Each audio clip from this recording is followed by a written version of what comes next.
90-এর দশকের জনপ্রিয় চিত্রনায়িকা শাবনূর, যিনি একসময় দর্শকদের মন জয় করেছিলেন তার অভিনয় আর সৌন্দর্যে।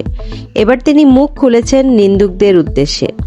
মঙ্গলবার 14 জানুয়ারি নিজের ফেসবুকে একটি ছবি শেয়ার করে শাবনূর জানালেন, তার সোশ্যাল মিডিয়া একান্তই তার ব্যক্তিগত বিষয়। তিনি যা পছন্দ করেন, যেমন ছবি তুলেন, সেটা তার নিজস্ব জীবনযাত্রার অংশ।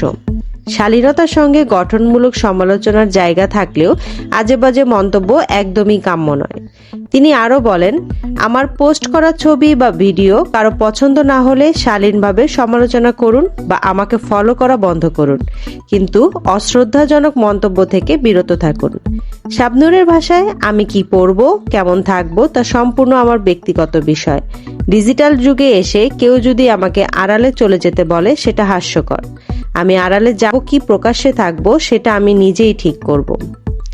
তিনি নিন্দুকদের একহাত নিয়ে বলেন, আমার নামে ভুয়া অ্যাকাউন্ট খুলে যারা ব্যবসা করেন তাদের উদ্দেশ্যে বলি, আমাকে পুঁজি করে রমরমা ব্যবসা করবেন, কিন্তু আমার ওয়ালে এসে ভণ্ডামি করবেন না। শ্রদ্ধা ও ভালোবাসা একে অপরের প্রতি বজায় রাখার বার্তা দিয়ে শাবনূর তার পোস্ট শেষ করেন।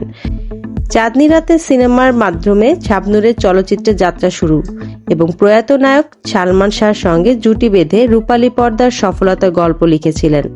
আজও তিনি ভক্তদের প্রেরণার নাম।